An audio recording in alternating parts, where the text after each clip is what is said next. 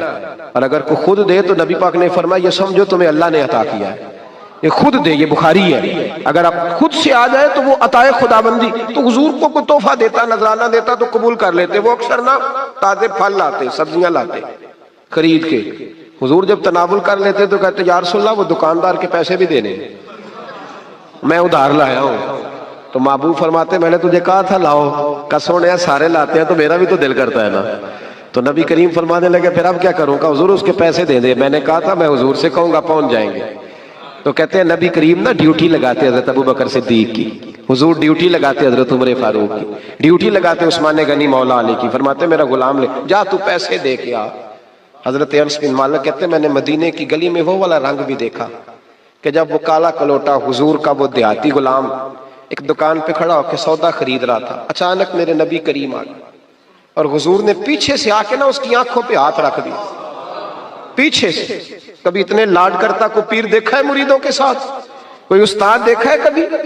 یہاں تو لوگ زیادہ ہاتھ چوم لے تو پیر کہتے ہو جراثیم نہ لگ جائے۔ میرے نبی کریم علیہ السلام نے ہاتھ رکھے اور حضور نے فرمایا بوجھ بھلا میں کون ہوں، ذرا بوجھ نا۔ یہ اخلاق ہے۔ پینڈو ہے، اسے بولنا بھی نہیں آتا، اسے سلیقے بھی نہیں آتے، بوجھ بھلا۔ تو صحابہ کہتے ہیں اس نے کمر پیچھے کی اپنی اور نبی پاک کے علم نشرہ کے سینے سے رگڑنے لگا، کہنے لگا محبوبہ مجھے نا آپ کہیں کہ بوجھو تو کون ہوں، حضور آپ تو 7ویں گلی سے گزرے تو مجھے پتہ چلتا ہے میرے رسول گزر گئے، یا رسول اللہ مجھے پتہ چل جاتا ہے، مجھے پتہ ہے آپ کون ہے۔ میرے نبی کریم نے نا ادھر دیکھو ہاتھ تھام کے نا ان کا بلند کیا، فرمایا یہ غلام میں نے بیچنا ہے، کوئی خریدے گا؟ یہ میں نے بیچنا ہے، کوئی خریدے گا اسے؟ یہ میں نے بیچنا ہے۔ مسکرا رہے تھے سارے، صحابہ ہنس رہے تھے۔ جب کہا نا بیچنا ہے تو کالا کلوٹا حبشی غلام آنکھوں میں آنسو آ گئے، کہنے لگے سونیا مجھے نام بھی نہیں لکھنا آتا، یا رسول اللہ مجھے سائن نہیں کرنے آتے، دستخط نہیں کر سکتا، حضور دنیا کا کوئی کام نہیں آتا، رنگ بھی کالا ہے، برادری بھی کوئی نہیں، مجھے کون خریدے گا؟ تن تندور تے ہڈاں دا بالن، ਅਸੀਂ ਹਾਵਾਂ ਨਾਲ ਤਪਾਇਆ, ਕੱਪ ਕੱਪ ਮੁੱਕੀਆਂ ਪੇੜੇ ਕੀਤੇ, ਉਤੋਂ ਇਸ਼ਕ ਪਲੇਥਨ ਲਾਇਆ, ਤਨ ਦਾ ਸਾਲਨ ਮਨ ਦੀ ਹਾਂਡੀ, ਲੂਣ ਸਬਰ ਦਾ ਪਾਇਆ, ਗੁਲਾਮ ਫਰੀਦਾ ਬਸ ਮੈਂ ਸਾਰੀ ਤੇਰੀ। ਤੈਨੂੰ ਅਜੇ ਯਕੀਨ نہیں آیا؟ کہا یا رسول اللہ آپ کے سوا کوئی نہیں، مجھے کون خریدے گا حضور؟ کوئی بھی نہیں۔ میرے محبوب نے جب یہ سنا تو کندھے پہ ہاتھ رکھ کے موڑا اور سینے سے لگایا، میں چپ کر، جس کو میں خریدوں اس کی قیمت اللہ کی نظر میں بڑی زیادہ ہوا کرتی ہے، رب کی نظر میں تو بڑا